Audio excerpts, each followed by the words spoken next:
temas de conversación nos convocan a esta hora y por eso saludamos y agradecemos a la presidenta nacional del Colegio Médico de Chile, la doctora Ana María Arriagada. ¿Cómo está, Ana María? Muy buenos días, gracias por poder conversar a esta hora. Buenos días, Patricio, y a todos los auditores de la Universidad de Chile, de la radio. Sí, bueno, quería partir con lo de la viruela del mono, sí. Ana María. Siempre las personas se preocupan, es muy comprensible que así sea y por eso la información precisa es la que nos ordena, ¿no? Sí. La vieja canción de Serrat de que nunca es triste la verdad, pero lo que no tiene es remedio, ¿no? Bueno, en este caso se trata de encontrar remedios hablando en sentido figurado, pero situemos el tema de la viruela del mono, ¿no? ¿Cómo entra esta nueva patología en la escena mundial? ¿Qué es lo que nos debería alertar? Para situarlo y luego podemos ir haciendo algunas preguntas específicas. Bueno, la viruela del mono es parte de la zoonosis, ¿no? Estas infecciones que pueden pasar del mundo animal de una especie a otra, en este caso del mundo silvestre al ser humano, por contacto directo, por gotitas, en fin, por comer carne también, como carne de animales más bien que viven en el área silvestre. Es una enfermedad que surge en los años 70, es una enfermedad que hoy está circunscrita en África, donde está produciendo morbilidad y mortalidad, de manera que la Organización Mundial de la Salud ha alertado de esta enfermedad, porque por supuesto lo ha hecho en forma preventiva.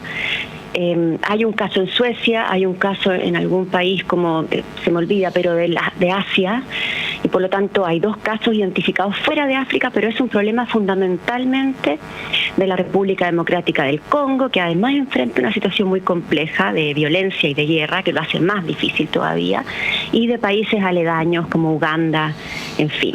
Entonces hoy día lo que preocupa a la humanidad es el riesgo de que esto se vaya masificando. Y eso va a depender de cómo la humanidad hoy se porte con África. Ese es como el primer punto importante. Uh-huh.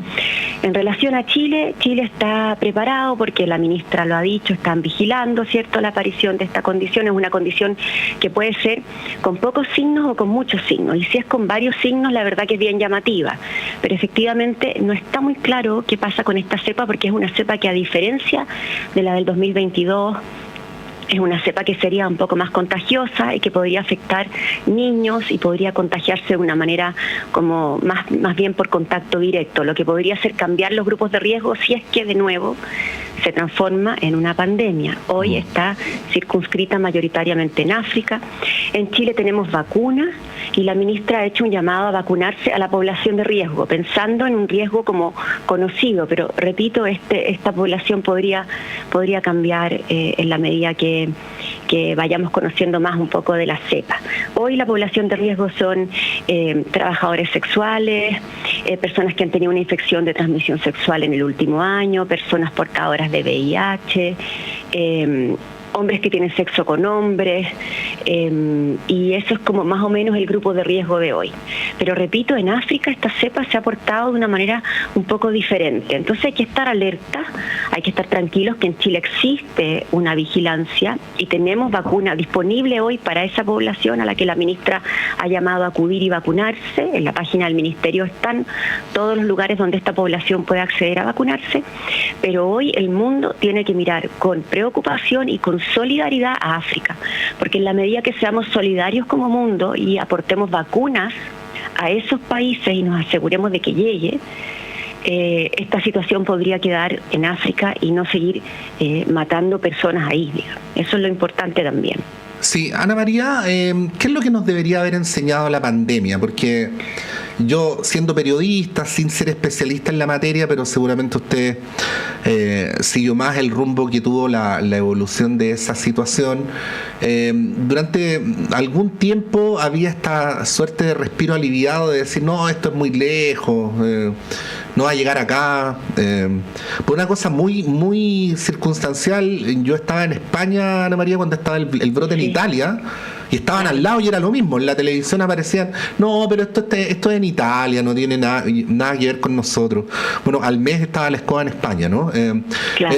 Pienso que de ahí deberíamos, como planeta, quiero decir, sacar algunas lecciones, entre ellas aunque me imagino que es difícil no mirar esto solamente como cómo protejo a mi país cuando en realidad los mecanismos de contagio por la circulación de personas hoy día es mucho más intenso que en otros momentos de la humanidad. A ver, algunas cosas que nos podría enseñar esa pandemia que podrían servir para efectos de este brote. Primero, yo creo que la pandemia nos tiene que recalcar la fortaleza que tienen hoy día los equipos de epidemiología, la fortaleza de instituciones como la Organización Mundial de la Salud, la Organización Panamericana de la Salud.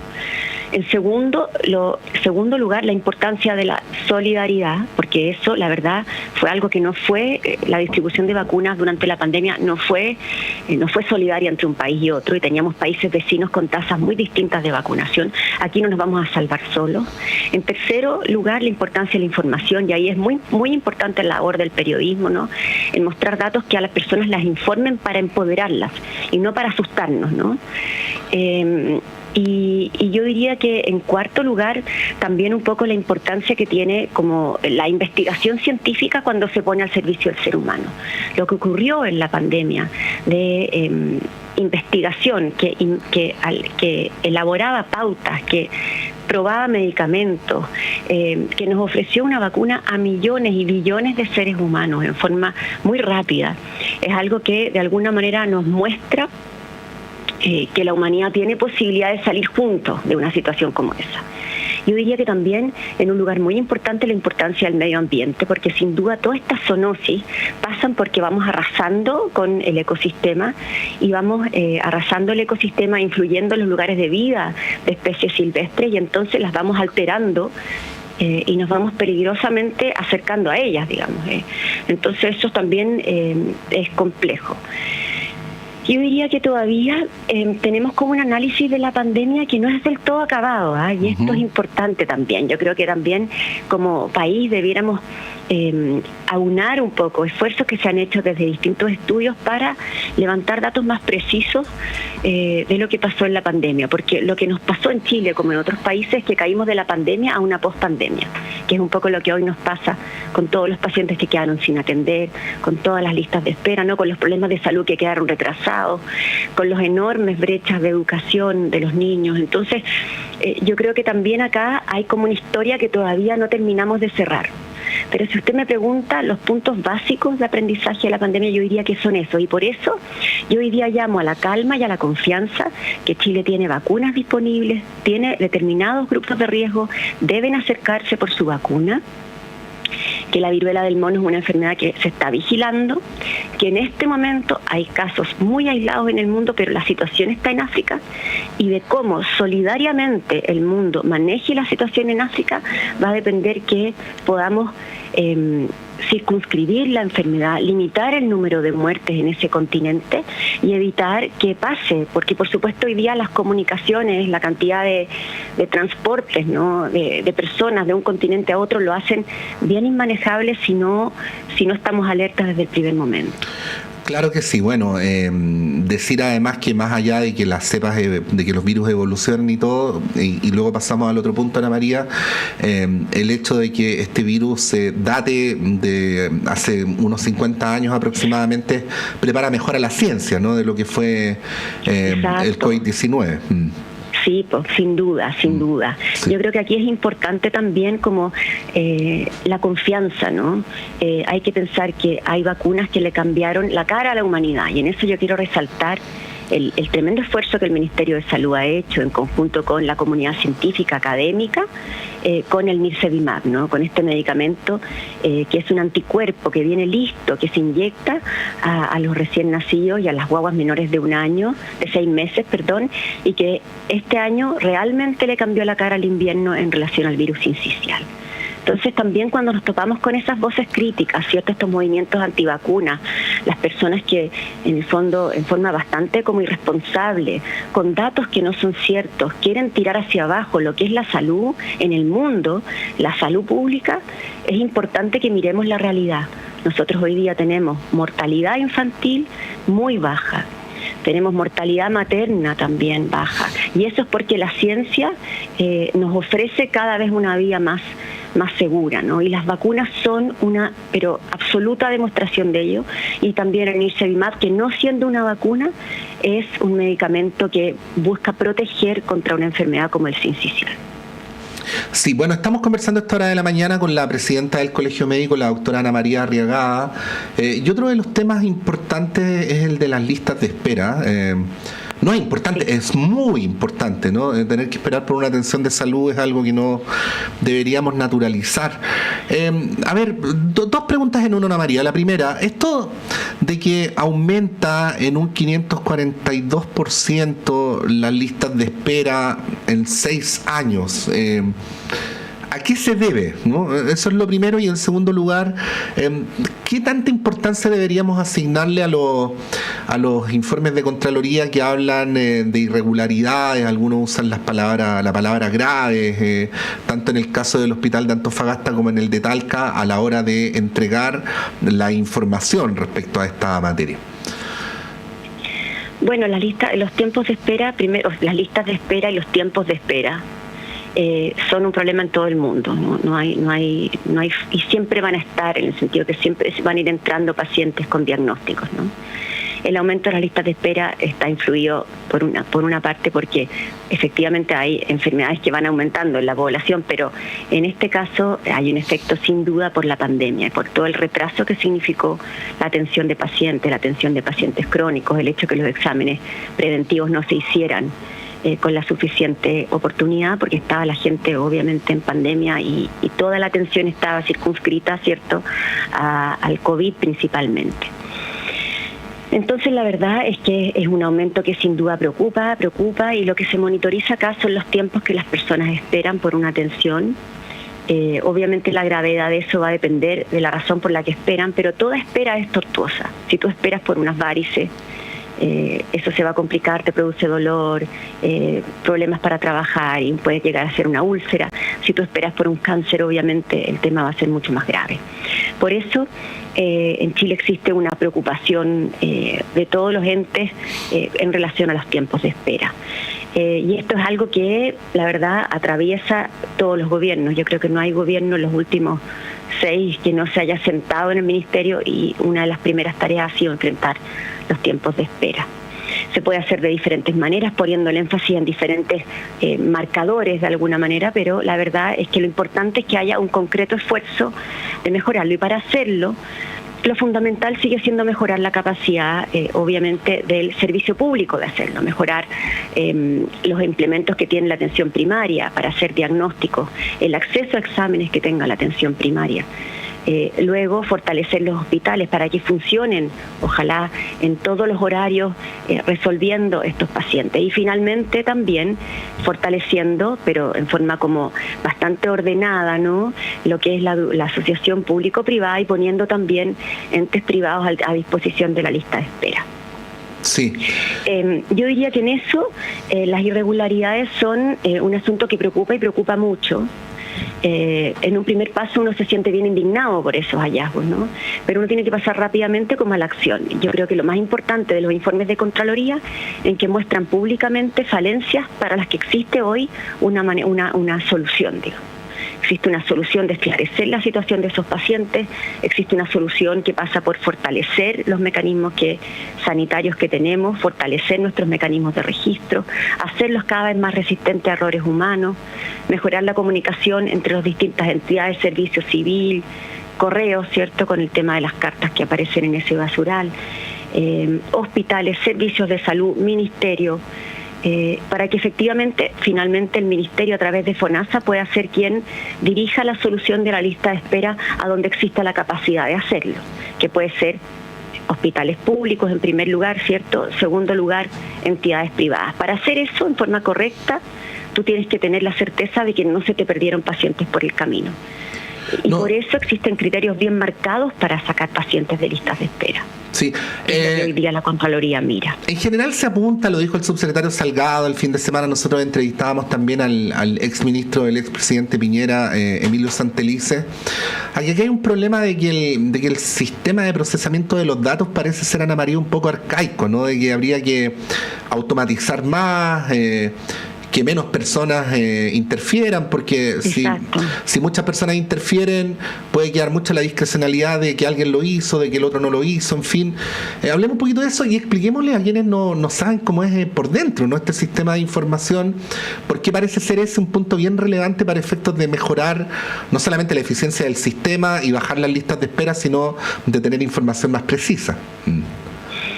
Claro, hoy día, cuando se gestiona el ingreso de alguien en una lista de espera, se divide en lista de espera GES y no GES. En general existen bastante recurso humano dedicado a lo que es GES, y en general esas unidades están dirigidas por enfermería. Y ellos lo meten inmediatamente a un sistema que es un sistema como nacional de registro. Y empiezan a operar los diferentes como tiempos, ¿no? Hay un tiempo, una garantía de oportunidad que tiene que estar muy bien vigilada para que, si se vence, ese paciente pueda acceder a otro prestador, que en general es un prestador privado.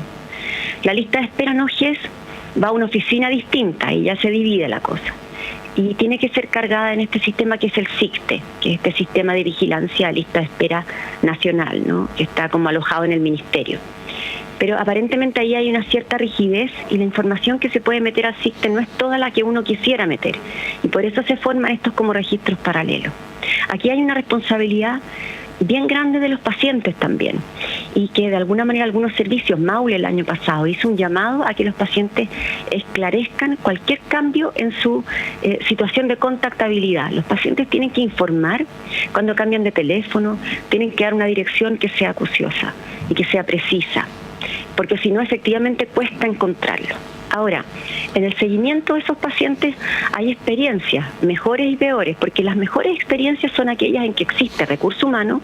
Hablemos de que todo esto implica un cargo que ocupa una persona y que necesita un presupuesto. Entonces aquí también esto se une al tema presupuestario, porque los sistemas de seguimiento funcionan muy bien cuando hay un equipo de enfermería que va siguiendo a este paciente, que lo va llamando, que le va informando el lugar donde está y que tiene un contacto con el paciente para que el paciente le pueda decir, por ejemplo, que si su fecha de operación era pasado mañana, está con gripe y no puede presentarse, o que ya se operó porque accedió, juntó la plata y se operó en el sistema privado, y se le puede informar a esta persona que hace el seguimiento. Esos han sido también proyectos que se han hecho con éxito en algunos hospitales.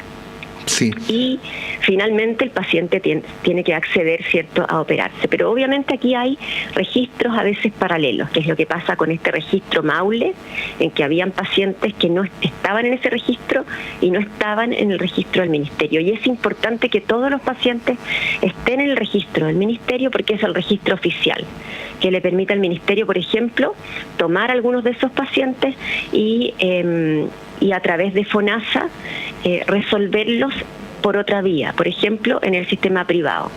Entonces, para mover pacientes de esa manera y que todos se muevan juntos, digamos, obviamente según su lugar en la lista de espera, tienes que tener seguridad de que nadie se te perdió por el camino. Y entre medio, de pronto hay necesidad de ubicar un paciente, no se lo puede ubicar, no contesta 3 veces, ¿cierto?, que es lo que las unidades tienen que llamar, y se manda esta carta certificada. De eso hay un registro de que las cartas se tienen que enviar, tiene que haber una trazabilidad, digamos. Tiene que haber un registro de que mi carta salió con fecha 18 de mayo. Y luego, si el correo no la puede entregar, tiene que volver a entregarla al hospital. Entonces, la verdad, es un tema complejo que tiene varios pasos, pasa por varias unidades, y eso tiene que, de alguna manera, tenemos que asegurar que resista el error humano. Que no haya nadie que se meta en un drive y de repente borre 3 pacientes, porque existen criterios. Por ejemplo, yo puedo sacar a alguien porque falleció y eso cae en una causal específica, que debiera además corroborarse con el registro civil. Ana María, esto es para pacientes chilenos, pero con root nuestro. Pero imagínense además lo que pasa cuando hay pacientes extranjeros a los que hay que darles un root provisorio. Eso complica un poco más la situación. Totalmente. Para finalizar, y disculpándome por lo injusto de hacer una sola pregunta sobre un tema que da para más, pero digamos que es la entrada para que sigamos conversando en otra entrevista, Ana María, del tema. Perfecto. La reforma a la salud, mucha intensidad hubo en la llamada ley corta. Esta discusión está coincidiendo con tiempos electorales. Esto algunos consideran que no es lo mejor, pero simplemente decir lo siguiente y luego el análisis suyo. Se supone que por una cosa diría yo, como de definición básica, uno debería aspirar a que los sistemas de salud tuvieran un principio de universalidad muy fuertemente marcado, ¿no? Pero esto contrasta con una inercia donde hay miradas también ideológicas que plantean que cada persona, a través de sus posibilidades, debe proveer su propia situación de salud. Y ahí está el choque, ¿no? ¿Cómo es la posibilidad de llegar a un acuerdo en tiempos donde además queda demostrado que es muy difícil llegar a acuerdos casi en cualquier cosa? En la política chilena, quiero decir. Mire, yo creo que lo primero es como dotar de contenido a las palabras que usamos, porque cuando hablamos porque todas las personas que están hoy día en los comités de izquierda, derecha, diferentes miradas, diferentes centros de estudio, hablan de que acá es importante introducir principios de seguridad social. Y los principios de seguridad social son efectivamente algunos de los que usted nombró en el fondo. Autonomía para decidir, equidad, universalidad, solidaridad, continuidad en el tratamiento. Todos esos son principios de seguridad social. Y en el momento en que los empezamos a dar contenido, entonces nos podemos ir poniendo de acuerdo. Uno podría decir universalidad, ya, que todos nos atendamos, que nuestro 7%, todos demos el 7% y vaya a un plan garantizado único. Y eso ya hay cierto como consenso de que eso puede ser. Podemos establecer un plan garantizado de salud para todos. Hay cierto consenso de que no vamos a aceptar que nadie ponga menos del 7%. Perfecto, ya llegamos a otro acuerdo. Entonces yo creo que podemos ir construyendo acuerdos en relación a los principios de seguridad social. Es por eso que las ISAPRES tienen que cambiar radicalmente su forma de existir, porque no tenían principios de seguridad social. Y hoy día, cuando hablamos de sacar la declaración de salud y las preexistencias, eso ataca al corazón valórico de las ISAPRES. Y en la manera en que ellos se suban a eso, van a tener que efectivamente aceptar cambiar radicalmente su orientación valórica, digo. Y por eso yo creo que los principios de seguridad social nos pueden servir para varias cosas. Y en primer lugar, para partir poniéndonos de acuerdo y darles contenido, porque son palabras bien grandes, pero uno puede darles un contenido y puede llegar a un cierto acuerdo diciendo ya, universalidad ¿en qué? En el acceso para todos, y para todo a lo mejor no podemos, ningún país ha resuelto eso.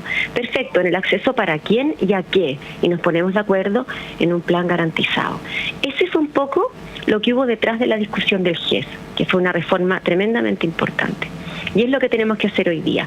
Y lo otro es decir verdades, ¿no? Porque cuando se habla de que el modelo de cobertura complementaria, estos seguros de segundo piso que está organizando FONASA, son una manera de como de estatizar.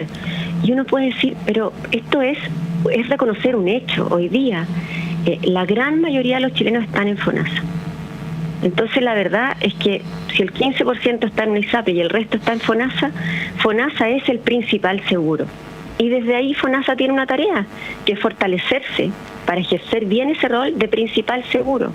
Entonces, no perdamos tiempo diciendo, no, es que aquí hubo claramente un intento de estatizar. No, si no es eso, es asumir que la verdad hoy día a las personas, luego de esta crisis de las ISAPRES, les conviene más, han preferido o pueden estar en FONASA y ya no pueden pagar una ISAPRE en las condiciones que tenían antes. Entonces preocupémonos de eso, preocupémonos de que a esas personas ofrecerles este modelo de seguros de segundo piso que va a licitar FONASA con ciertas condiciones que de nuevo tengan principios de seguridad social. Podría ser, por ejemplo, que si yo y usted queremos asumir o acceder a que un seguro de segundo piso nos pague enteramente una prestación o un copago, a lo mejor nos digan sí, pero ustedes deben consultar primero a un médico familiar. Y entonces una manera de ordenar también la demanda. Y que ni usted ni yo tengamos que buscar en un listado de una clínica el especialista que más o menos nos tinca que nos puede resolver un tema, que es algo que en general es caro y no es muy efectivo en términos de salud, sino que el seguro nos va a cubrir más si usted y yo vamos primero a un médico familiar, en que le aseguro que vamos a tener un manejo bastante más integral, bastante más económico. Vamos a salir con una receta que sea más pagable y probablemente con una mirada mucho más integral de salud. Entonces, yo creo que bajo los principios de seguridad social, si les damos contenido, vamos a poder avanzar en acuerdos tan profundos como podamos hacerlo, porque yo también aquí creo que una gran reforma a lo mejor no se puede, pero sí podemos ir avanzando. Ujú. Y sin duda las ISAPRES no pueden existir como existieron, porque eso no resiste la primera parte de esta conversación, que son principios de seguridad social. Ana María Regada, presidenta del Colegio Médico, muchas gracias por esta conversación. Que tenga un buen día y una buena semana. Gracias, Patricio, tú también. Chao y saluda a los auditores. Ya Buena pues, semana. que esté muy bien. Adiós. Ahí estaba la presidenta del Colegio Médico, temas áridos, la viruela del mono. Es súper importante informar para que no nos asustemos ni de más ni de menos. Hay que tomar las medidas que otra cosa podemos hacer. El tema de las listas de espera y las falencias que tenemos en el actual sistema y por supuesto la reforma de la salud. Tema súper importante. Son las 8:36, breve alto y a la vuelta a nuestro panel de conversación.